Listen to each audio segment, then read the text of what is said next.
I'm here now with Sylvester Stallone. You're listening to that theme music that we all know and love so much.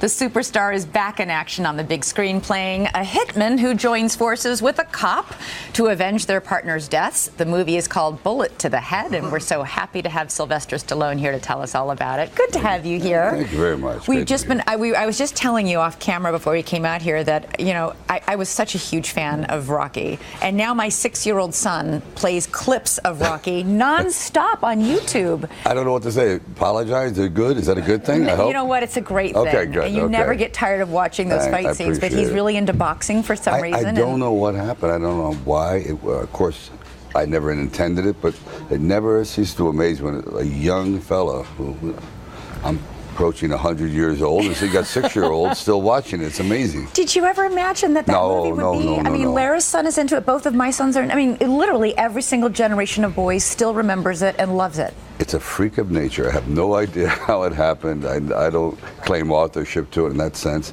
It's just one of those minor miracles in my life. And so now you've got a new movie out. It's actually based on another a book called Bullet. Yeah. Why did you pick this one?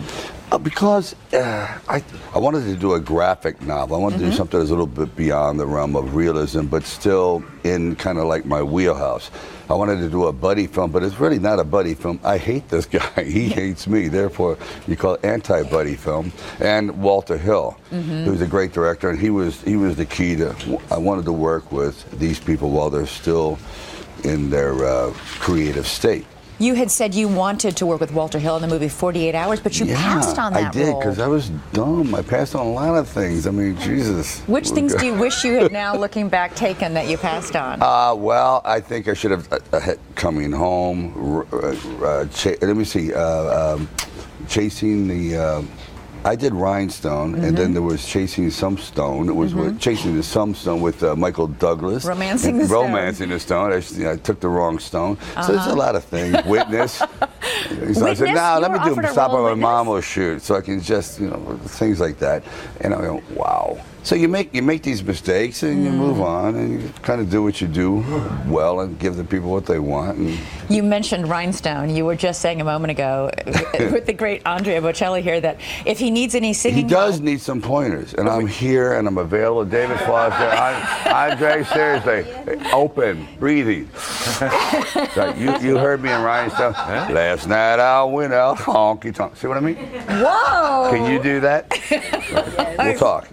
Is he coming over? Is he going to punch me? Is he coming for my life? When the punches start flying, then my 6-year-old's really going to wish he was here. What?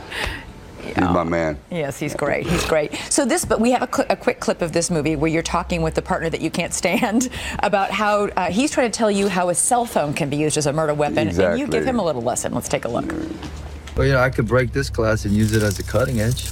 You'd never see me coming. Or I could use a lithium battery to poison your drink. Drop it in your coffee. You wouldn't even taste it. And I can kill you with this piece of apple. Yeah, right. Why'd you do that? Distraction. You mentioned that in this movie you used your voice in a way you never have before. You call it full voice. What do you mean by that? Well, usually in Rambo, he's kind of reserved. He doesn't open up. Rocky is kind of an accent here doing it. It's more nasal. I said, why don't I just pretend for once that I am actually a hitman? So I'm not. You don't try to do any character work or anything. You just go out there and say, okay, let me see. I'm a father of 3, but today I'm a hitman. But I have the same personality. See what I mean? And so it was kind of interesting. Where a lot of times it's more interesting to try to be someone else. And you go, well, it's not me, it's someone else. It was a bad performance, but actually I'm a good guy. It was a bad character. This time I said, no, let me just try to be me. And you're going to go into the boxing ring one more time with Robert De Niro. Oh my God, this is like you described it as Rocky meets Raging Bull. It's for Warner Brothers. It's called Grudge Match. It's going to be amazing. So far, I've never had so much fun. And he and I get in the ring and we get it on. Now people go, well, wait a minute, aren't they approaching the century mark? I said, yes, we are. We're a little bit younger than the Constitution, but most guys when they fight, the combined average age is like 41. We're like 135, but we're just kids with arthritis. We really are. We're ready to go for it. Trust me, my sons would love to be extras on that set. Yeah, get out there and get with you.